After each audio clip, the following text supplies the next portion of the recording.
കേരളത്തിന്റെ രാഷ്ട്രീയ ചരിത്രം എന്നും പരീക്ഷണങ്ങളുടേതാണ്. 5 വർഷം കൂടുമ്പോൾ ഭരണം മാറുന്ന രീതിക്ക് 2021 അന്ത്യം കുറിച്ച പിണറായി വിജയൻ 2026 ഒരു ഹാട്രിക് വിജയത്തിലൂടെ ചരിത്രം തിരുത്താൻ ഒരുങ്ങുകയാണ്.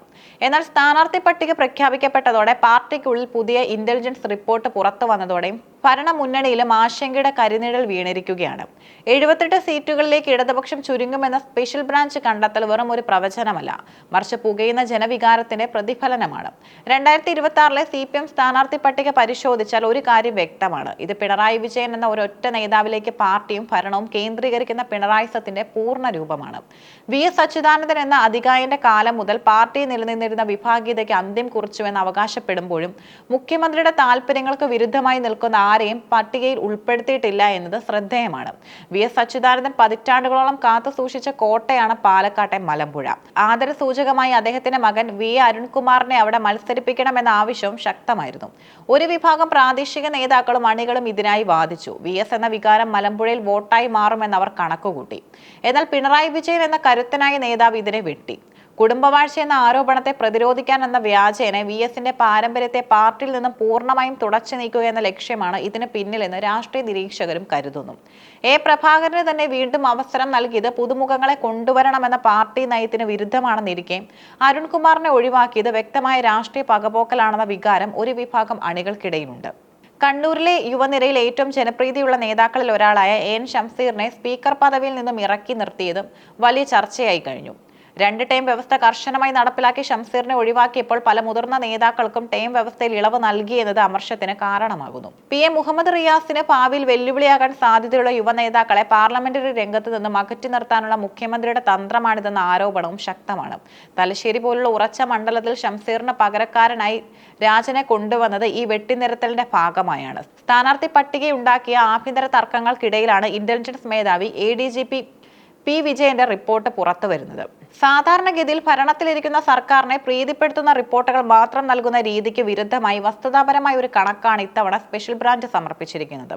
140 അംഗ നിയമസഭയിൽ കേവല ഭൂരിപക്ഷത്തിന് 71 സീറ്റുകൾ മതിയാകും. എന്നാൽ കഴിഞ്ഞ തവണത്തെ 99 സീറ്റുകളിൽ നിന്നും 78ലേക്ക് താഴുന്നത് വലിയ തകർച്ചയായാണ് കണക്കാക്കപ്പെടുന്നത്. കേവലം 7 സീറ്റുകളുടെ വ്യത്യാസത്തിൽ മാത്രം ഭരണം നിലനിർത്തുക എന്നത് ഏത് നിമിഷവും അട്ടിമറിക്കപ്പെടാവുന്ന ഒന്നാണ്. മന്ത്രിസഭയിലെ പല പ്രമുഖരും തോൽവി ഭീതിയിലാണെന്ന സൂചന മുഖ്യമന്ത്രിയെ വല്ലാതെ അസ്വസ്ഥനാക്കുന്നു. അഴിമതി ആരോപണങ്ങളും സ്വജനപക്ഷപാതവും ഭരണരംഗത്തെ മെല്ലെപ്പോക്കും വോട്ടർമാരെ ഇടതുപക്ഷത്ത് നിന്നും അകറ്റിയെന്നാണ് റിപ്പോർട്ട് പറയുന്നത്.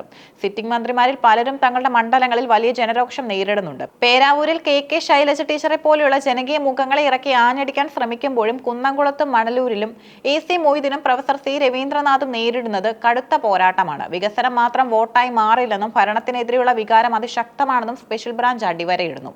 കേരള രാഷ്ട്രീയത്തിൽ രൂപപ്പെട്ടിരിക്കുന്ന പുതിയ ധ്രുവീകരണങ്ങൾ ഇത്തവണത്തെ ഫലത്തെ സ്വാധീനിക്കും. മധ്യ തിരുവിതാംകൂറിലും മലബാറിലും UDF നടത്തുന്ന മുന്നേറ്റം CPMന്റെ അടിത്തറ ഇളക്കുന്നുണ്ട്. കഴിഞ്ഞ 2 തിരഞ്ഞെടുപ്പുകളിലും ഏറ്റ തിരിച്ചടികളിൽ നിന്ന് പാഠം ഉൾക്കൊണ്ട് കോൺഗ്രസ് ഇത്തവണ കൂടുതൽ സജീവമാണ്. സ്ഥാനാർത്ഥി പട്ടികയിലെ ഗ്രൂപ്പ് വഴക്കുകൾ പതിവ് പോലെ ഉണ്ടെങ്കിലും ഭരണവിരുദ്ധ വികാരം വോട്ടാക്കി മാറ്റാൻ അവർക്ക് കഴിയുന്നുണ്ട്. ജനങ്ങളുടെ ഇടയിലുള്ള ആന്റി ഇൻകംബൻസി തരംഗം അനുകൂലമാക്കാൻ കൃത്യമായ പ്ലാനിങ്ങോടെയാണ് പ്രതിപക്ഷം നീങ്ങുന്നത്. BJP പിടിക്കുന്ന വോട്ടുകൾ ആർക്ക് വിനയാകുമെന്നതാണ് ഏറ്റവും വലിയ ചോദ്യം. പല മണ്ഡലങ്ങളിലും ത്രികോണ മത്സരം ശക്തമാണ്. BJP വോട്ടുകൾ വർദ്ധിപ്പിക്കുന്നത് ചിലയിടങ്ങളിൽ CPMനും മറ്റു ചിലയിടങ്ങളിൽ UDFനും തിരിച്ചടിയാകും. തൃശൂർ മണ്ഡലത്തിൽ ഒരു വലിയ മുന്നേറ്റം BJP നടത്തിയാൽ അത് കേരള രാഷ്ട്രീയത്തിന്റെ ചരിത്രം തന്നെ മാറ്റിയെഴുതും. ഇന്റലിജൻസ് റിപ്പോർട്ട് കൈക്കിട്ടി ഉടൻ തന്നെ മുഖ്യമന്ത്രിയുടെ നേതൃത്വത്തിൽ അടിയന്തര യോഗങ്ങൾ ചേർന്നു കഴിഞ്ഞു. റിപ്പോർട്ടിലെ കണ്ടെത്തലുകൾ ഗൗരവകരമാണെന്ന് പാർട്ടി നേതൃത്വം വിലയിരുത്തുന്നു. വോട്ടർമാരെ നേരിട്ട് കണ്ട പരാതികൾ നൽകാനും ഭരണത്തിന്റെ നേട്ടങ്ങൾ വിശദീകരിക്കാനും അണികൾക്ക് നിർദ്ദേശം നൽകി. മുഹമ്മദ് റിയാസിന്റെ നേതൃത്വത്തിൽ വലിയൊരു സൈബർ വിഭാഗം സർക്കാരിന്റെ പ്രതിച്ഛായ മെച്ചപ്പെടുത്താൻ ശ്രമിക്കുന്നു. രാഷ്ട്രീയ നിലപാടുകൾക്കുപരിയായി വികസനം മാത്രം ചർച്ചയാക്കി നിഷ്പക്ഷ വോട്ടുകളെ പിടിക്കാനുള്ള തന്ത്രം. ഒരു നേതാവിലേക്ക് മാത്രം കേന്ദ്രീകരിക്കുന്ന ശൈലി പാർട്ടിയുടെ താഴെത്തട്ടിലുള്ള ജനാധിപത്യത്തെ തകർക്കുമെന്ന വിമർശനവും ശക്തമാണ്. കോടിയേരി ബാലകൃഷ്ണനെ പോലെയുള്ള സമവായത്തിന്റെ നേതാക്കളുടെ അഭാവം പാർട്ടിയിൽ പ്രകടമാണ്. അദ്ദേഹത്തിന്റെ കുടുംബത്തെ പോലും സ്ഥാനാർത്ഥി പട്ടികയിൽ നിന്ന് മാറ്റി നിർത്തിയത് കോടിയേരിയോട് കൂറുള്ള പ്രവർത്തകർക്ക് വേദന ഉണ്ടാക്കിയിട്ടുണ്ട്. മറ്റൊരു പ്രധാന ഘടകം മത സാമുദായിക സമവാക്യങ്ങളാണ്. പല പ്രമുഖ സമുദായങ്ങളും കേന്ദ്രങ്ങളും സർക്കാരിനോട് അകൽച്ചയിലാണ്. ഈ അകൽച്ച വോട്ടായി മാറിയാൽ ഇന്റലിജൻസ് പ്രവർത്തിക്കുന്ന 78 സീറ്റ് പോലും ഇടതുപക്ഷത്തിന് ലഭിക്കാൻ പ്രയാസമാകും. മെയ് 4-ന് വോട്ടെണ്ണുമ്പോൾ കേരളം ആർക്കൊപ്പം നിൽക്കുമെന്നത് ഇപ്പോൾ പറയാനാകില്ല. എങ്കിലും ഒന്നുറപ്പാണ്, ഇത് പിണറായി വിജയന്റെ രാഷ്ട്രീയ ജീവിതത്തിലെ ഏറ്റവും വലിയ പോരാട്ടമാണ്. ഹാട്രിക് വിജയം നേടിയാൽ അത് പിണറായി വിജയൻ എന്ന നേതാവിന്റെ അപ്രമാദിത്യം ഇന്ത്യ ഒട്ടാകെ സ്ഥാപിക്കും.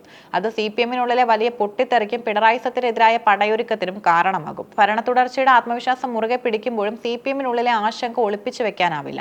സ്ഥാനാർത്ഥി പട്ടികയിലെ വെട്ടിനിർത്തലുകളും ഇന്റലിജൻസ് റിപ്പോർട്ടിലെ മുന്നറിയിപ്പുകളും ഒരു നാണയത്തിന്റെ രണ്ട് വശങ്ങളാണ്. ജനങ്ങളുടെ കോടതിയിൽ ഈ വെട്ടിനിർത്തൽ തന്ത്രം അംഗീകരിക്കപ്പെടുമോ അതോ തിരിച്ചടിയാകുമോ എന്ന് കാത്തിരുന്ന് കാണണം. കേരള രാഷ്ട്രീയത്തിലെ വരാനിരിക്കുന്ന ദിവസങ്ങൾ അതിനിർണായകമാണ്. അഴിമതിക്കും സ്വജനപക്ഷത്തിനുമെതിരെ പ്രതിപക്ഷം ആയുധം മൂർച്ച കൂട്ടുമ്പോൾ വികസനം എന്നൊരൊറ്റ മന്ത്രം കൊണ്ട് അതിനെ പ്രതിരോധിക്കാനാണ് സർക്കാർ ശ്രമിക്കുന്നത്. എന്നാൽ ജനകീയ നേതാക്കളെയും തഴഞ്ഞും മരുമകന്റെ ഭാവിക്കായി യുവ നേതാക്കളെ ബലി നൽകിയും നടത്തുന്ന ഈ കരുനീക്കങ്ങൾ പാർട്ടിയുടെ ഭാവി എങ്ങനെ ബാധിക്കുമെന്ന് ഗൗരവകരമായ ചർച്ചയാണ്. ഇന്റലിജൻസ് നൽകുന്ന ഈ പ്രാഥമിക വിവരങ്ങൾ ശരിവയ്ക്കുന്ന തരത്തിലാണ് വോട്ടർമാരുടെ മനോഭാവമെങ്കിൽ കേരള രാഷ്ട്രീയത്തിന്റെ അടിത്തറ തന്നെ ഇളകിയേക്കാം.